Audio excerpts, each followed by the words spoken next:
لو أنزلنا هذا القرآن على جبل لرأيته خاشعا متصدعا من خشية الله وتلك الأمثال نضربها للناس لعلهم يتفكرون. الحمد لله والصلاة والسلام على رسول الله وعلى آله وصحبه ومن والاه. السلام عليكم ورحمة الله. بەڕێزان خۆشحاڵم لەوانەی 215 لەوانەکانی تەفسیر قورئانی پیرۆز بێمەوە خزمەتتان بەمەبەستی ڕەزامەندی خوای گەورە و هیوادارم ئێوەی ئازیز سوودی لێوەربگرن. أعوذ بالله من الشيطان الرجيم. بسم الله الرحمن الرحيم.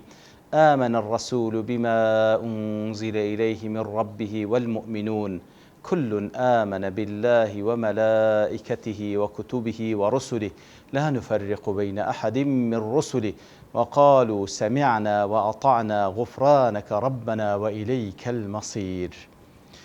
بەڵێ خۆشەویستان، خوای گەورە دەفەرمی شاهێدی دەداکەوە پێغەمبەر صلی الله عليه وسلم ئیمانی هێنا بۆی کەوا دابەزیە لە بۆی و ئیمانداران بە هەمان شێوە ئیمانیان هێنا بەوەی کەوا لەلایەن خوای گەورە و پێغەمبەر دابەزیە صلی الله عليه وسلم. كل آمن بالله، هەر یەک لەوانە ئیمانی بەخوا بە مەلائکەت بە کتابەکان و بە پێغەمبەران هێنا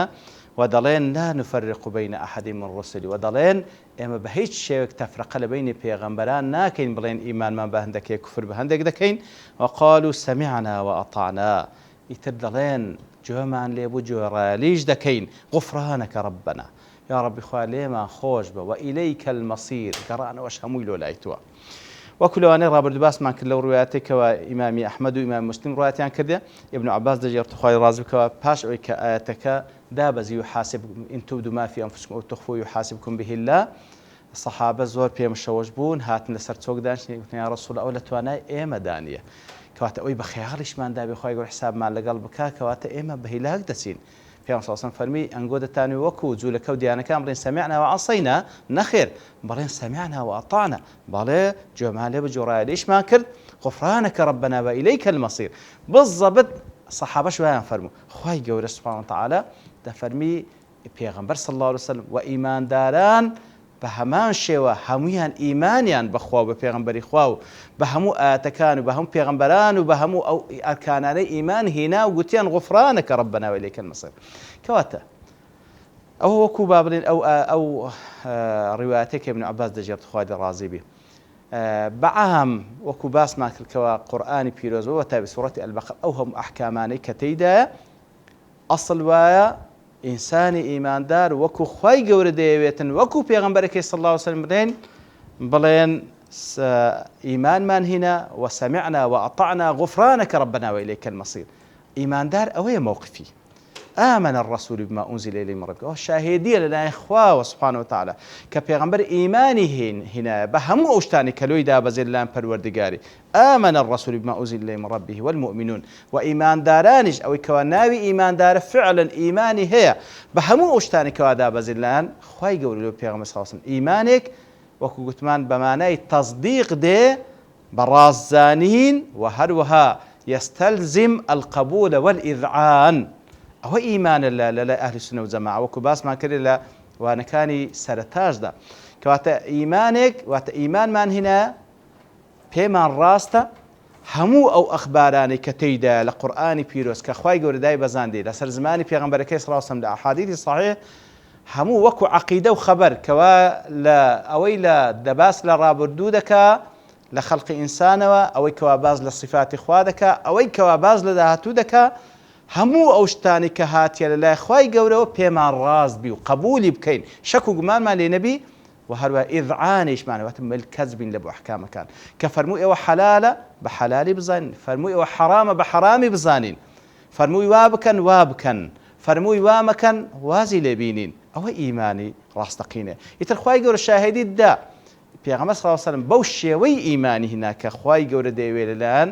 لە بۆ ئەو بەرزبەت ئەو قورئانی کەوا دای بەزاندیە ما أنزل إليه من ربي، طبعا كذلك أنزل إليه من ربي قرآن والسنة دقريته ولا بري وما ينطق عن الهوى إن هو إلا وحي يوحى. بەڵێ پێ صلی الله عليه وسلم وەکو دایکمانە عایشە وەسفی دەکات خوای لێ ڕازی بێ کانە خولقه القورئان پێغەمبەر صلی الله علیه و سلم فعلا خۆڕەوشتی ئەو قورئانە بوو کە خوای گەورە دایبەزاند بوو ئەو خۆڕەوشت ئەو قورئانە بوو کەوا خوای گەورە دایبەزاند بوو و هەروەها ئیماندارانیش بە تایبەتی ئەو شاهدی لۆ جیلی سەحابە خوایان لێ ڕازی بی کەوا ئیمانیان هێنا بۆی کەوا لە بۆ پێغەمبەر دابەزیە صلی الله علیه وسلم لەلایەن پەروەردگاری كل هەر یەک لەوان لە پێغەمبەر صلی الله علیه وسلم وەرە ئیمانداران کەوا شەڕەفەتی گەورەیە خوای گەورە ئیمانداران دەداتە پاڵ پێغەمبەر صلی الله علیه وسلم لە ئیمانی بەخوا و بە ئەرکانەکانی ئیمان هەر یەک لەوانە ئیمانی بەخوا هینایە بوجودی خوا بربوبیت و پروردگاریتیەکەی بە ئولوهیەت و پەرستراوێتیەکەی بە ئەسما و صفاتی خوای گەورە سبحانه وتعالى و هەروە ئیمانیە بە مەلایکەتەکان هینایە بەو شێوەیە کە خوا باسی کردیە وەکو مەخلوقاتی نورانی کەوا خوای گەورە ڕان دەسپێری لە بۆی کەوا چەندین ئوموری ئەو کەونە بەڕێوە بن لە دنیا و هەروە لە قیامەتیش کاتێکەوە کاروباری حەشریان پێڕا دەسپێردرێ و هەروها سەرپەرشتی لەسەر بەهەشت و جەهەنەم دەکەن بە فەرمانی خوا بەڵێ ئیمانیان بە مەلایکەتێ بەو شێوەیە کە خوا باسی کردێ بەو شێوەیە کە پێغەمبەر صلی الله علیه و سلم باسی دەکات وەکوتوبیهی ئیمانیان بە کتابەکانی خوای گەورە ئەوەی کتابە لەلایەن خوای گەورە هاتیە لە بۆ پێغەمبەران عەلەیهیمۇ الصلاة والسلام ئیمانیان بە هەمووی هەیە ورسوله ئیمانیان بە هەموو پێغەمبەران هەیە عەلەیهیمۇ الصلاة والسلام ئەوە صفاتی ئومەتی خاتەمە ئیمانیان بە هەموو پێغەمبەران هەیە لا نفرق بين أحد من رسله تفریقە لە نێوان هیچ یەک لا پێغەمبەران ناکەن واتە بڵێن ئیمانمان بە فلان و فلان هەیە بەڵام ئیمانمان بە هەموو پێغەمبەرانی خوا هەیە عەلەیهیمۇ الصلاة والسلام لێر تەماشا كل آمن بالله وملائكته وكتبه ورسله لا نفرق بين أحد من رسله يكسر صيغة كذا قوري لصيغة خبر دبت صيغة متكلم تاوكوكو أو شك بلاغ كان قرآني بيروزا كفعلا لبو جلب انتباه لبو كوا أو كوا جيل راقتيا كاتكوا تغيير ل بابلين لصفة خطابك كذا لبو كوا فعلا سرنج مرات شيء كوات خواي يقول أها وصف عندك أواني للتكميلي وصف خواي يقول دلين لا نفرق بين أحد من رسله كواتا أواني دلين بلا إيمان من بهم بيغمبران هي تفرقة بين هيس بيغمبر جناكين بلين إيمان من بوه كفر بيدي كذا كين وقالوا سمعنا واطع طبعا كذا إيمان من بهم كتاب كان هي بلا توراة وإنجيل وزبور هر كتابك للا خواي يقول إيمان ما به بلام هموش نسخ بويتوب بو قرآني كوهاتية إما مكلف كاتباع قرآن بيروس بكن وهروا إيمان بهمو بيغمبران هي عليه الصلاة والسلام بلام مكلف اتباع رسول الله بكين صلى الله عليه وسلم كبيغمبري خاتمة عليه الصلاة والسلام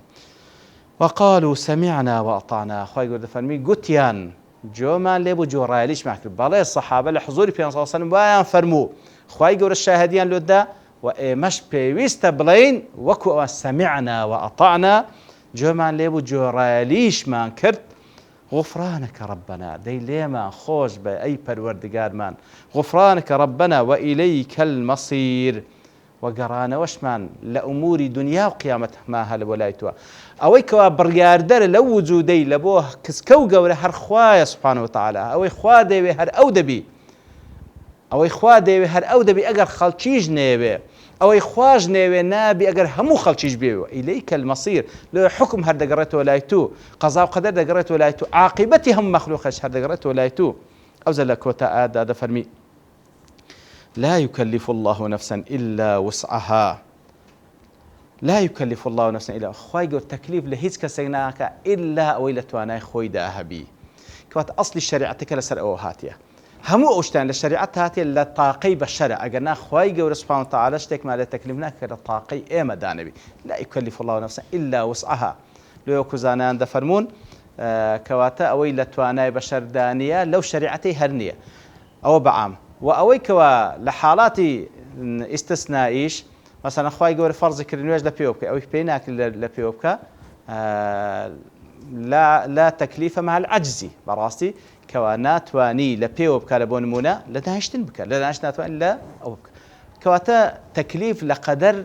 استطاعي إنسان كوا أو شريعة لقدر استطاعي بشر هاتيا توانا بشر ذاتيا أو زلنا وانش كحالتي استثنائي بشر ذاتي اختيار دبي ياخذ بكوت دبي ياخذ هر عذريش كي هي أو أخواي جور عيني تكليف لسر هل دقريتن أو هندي كوا كالتواناي دانية لو يكو لتفسير وآتش قتمان يحاسبكم به الله كواتە لە قەدەر ئەوەی کەوا لە تواناتاندا حسابتان لەگەڵ دەکات ئەوەی کەوا لە توانات دانیە فکرەکە بە خەیاڵتدا لە توانات دانیە مهم لەگەڵی مەڕۆ ئەوەی کە بە خەیاڵت داهات خوای گەورە حساب لەگەڵ ناکە لها ما كسبت وعليها ما اكتسبت لها ما كسبت هەر نەفەرێک هەر کەسێک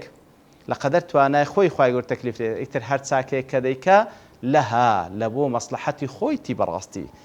لە بۆ خێری دنیا و قیامەتی خۆیتی وعليها ما اكتسبت بەڵام هەر شتێشش کە گوناهە ئەنجامی دەدا هەر بە خۆی زەرەر دەکا نەخوا زەرەر دەکا سبحانه وتعالى نە دینی خوا زەرەر دەکا کەواتە عليها بە زەرەری خۆی تەواو دەبیتن لە دنیا و لە قیامەت لها ما كسبت وعليها ما اكتسبت كسبت اكتسبت لە گوناهدا دەفەرمی وەکو زانان دەفەرمون کەواتە بە ئەدنا نیەتی چاکە خوای گەورە چاکە لێ دەنووسێت بەڵام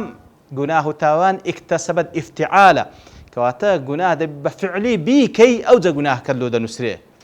بە فعلی بیکەی ئەوجە گوناهکە بەڵام نیەتی چاک بکە یەکسەر بە نیەتیش لێ دەنووسرێ بەڵام گوناه إلا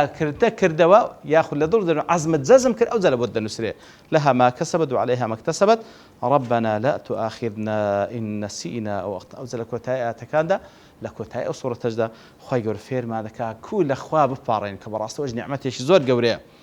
ربنا لا تؤاخذنا إن نسينا أو أخطأنا أي پەروەردگارمان وەکو گوتمان لە ئاەت پێشترێ پێویستە بڵێن ئەوەی هاتیە لەلایەن خوای گەورەوە هەمووی ئیمانمان پێ هەیە بە هەموو ئەرکانەکانی ماوە بشڵێن سەمیعنا وەئەطەعنا غوفرانەکە ربنا وإليكم خوا لێمان خۆش بە گەڕانەوەمان هەم لە لای تۆوە ئەوجا بڵێن ربنا لا تؤاخذنا إن نسينا وأخطأنا خوا لێمان مەگرە بەو شتانەی کەوا بە نسیان و بە لەبیر چوون کردیتمان یاخود ئەوەی کەوا خەتەئمان کردیە سەهومان کردیە نەمانزانیە جەهلمان هەبووە کەواتە ئەگەر مخالەفەشمان کردبی لە بابی خەتەئ بووە مەبەستمان مخالەفەکردنی ذاتی تو نەبووە یا رب العالمین جەهلمان هەبووە لەو حاڵەتەی ربنا ولا تحمل علينا إصرا كما حملته على الذين من قبلنا أي پەروەردگارمان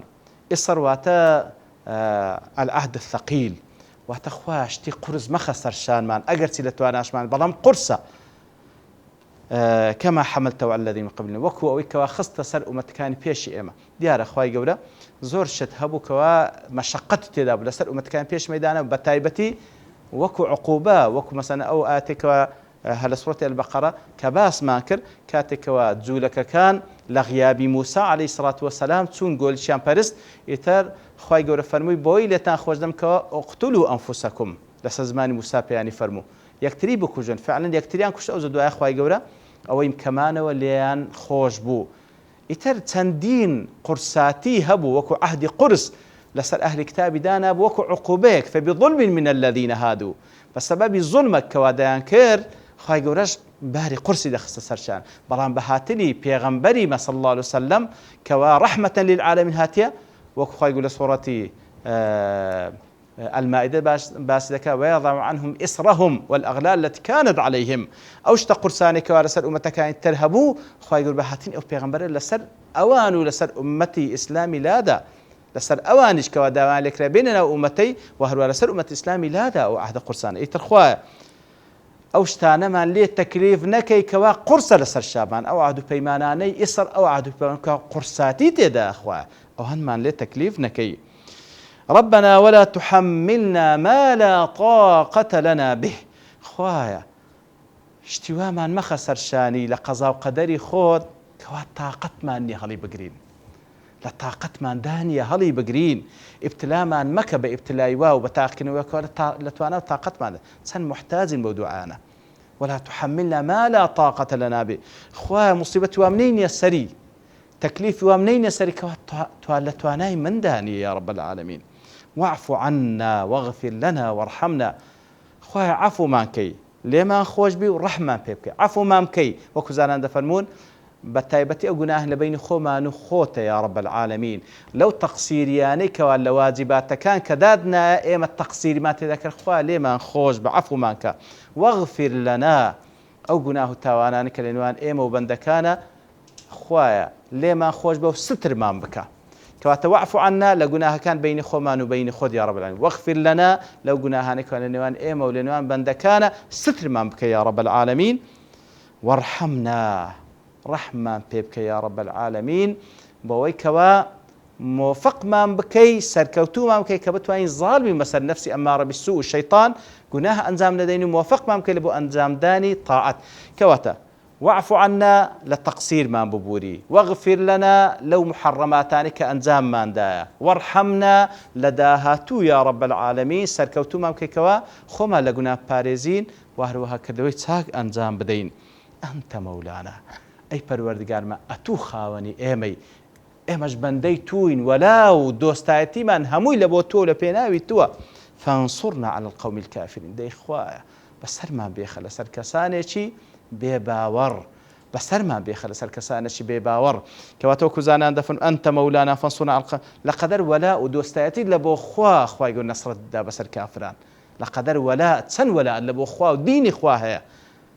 ئەوەندەش خوای گەورە نەسرەت دەدا فانصرنا على القوم الكافرين طبعا ئەوجا کاتێکەوە ئەو ئاتان دابەزی وەکو پێیان سەڵسم لەو حەدیثێکەوە هەر عینی ئیمام مسلم و ئیمام ئەحمەد ڕوایەتی کردێ دەفەرمی کاتێک کە خوای گەورە فێرمان دەکا بەو دوعانە بپاڕێنەوە زۆر مهمە بەڕێزان لا تؤاخذنا ربنا لا تؤاخذنا إن نسينا واخطأنا قال قد فعلت خوای گەورە دەفەرمی بەڵێ وام کرد ربنا ولا تحمل علينا إصرا كما حملته على الذين من قبلنا قال قد فعلت بەڵێ وام کرد ربنا ولا تحملنا ما لا طاقة لنا به قال نعم بەڵێ وایە واعف عنا واغفر لنا وارحمنا أنت مولانا فانصرنا على القوم الكافرين قال قد فعلت خوای گەورە فەرمی بەڵێ وام کرد ئیتر فتجوز لهم عن حديث نفس وأخذوا بالأعمال خوای گەورە لە حديث نفس لێمان خۆش بوو بە حساب کردەوەکانمان لەگەڵ دەکا ئیتر لێردا مەبەستی یعنی هەر دوعاک لەو دوعانە کە دەکەی خوای گەورە دەفەرمی قد فعلت بەڵێ قبولم کرد تە زۆر ضرورە لە خوای گەورە پاڕێەوە بەو دوعانەی کە خوا فێرمان کرد بۆ شێوەی پاڕێنەوە طبعا چەندین حدیث لەسەر فەزلی ئەو دوعاتەی ئەخیری سوورەتی البەقەرە لەوانە بخاري مسلم لأبي مسعود أنصاري دەجێڕنەوە کە پێیان سەڵسم فەرمی من قرأ بالآيتين من آخر سورة البقرة في ليلة كفتاه هەر کەسێک ئەو دوعاتێ لە سوورەتی البەقەرە لە هەر شێوەیەکدا بخوێنێ ئەوەندەی کافیە ئەوەندەی کافیەکەوە خوای گەورە بیپارێزی لە حەدیثێکی ئیمام ئەحمەد ڕوات کە ئەبی ذەر دەجێڕێتەوە پێیان سەڵسم دەفەرمی أعطيت خواتيم سورة البقرة من كنز تحت العرش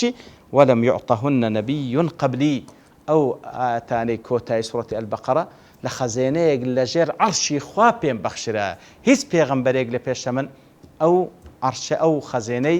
پێ نەبەخشرایە کەواتە بەڕاستی فەزلێکی زۆر گەورەی وەکو گوتمە وەکو دوعا زۆر ضرورە دوعا بکەین بەو دوعانەی کە خوای گەورە فێری کردینە ڕەحمەتەن منه و خوای گەورە وەکو پێیان سەڵسم فەرمووی هەر کاتێک کە بەو دوعانەکەی خوای گەورە دەفەرمی بەڵێ قبولم کرد ئیتر زۆر گرنگە ئەو دوعانە لە پێش چاومان بی ئیتر لە کۆتایی ئەو سوورەتەدا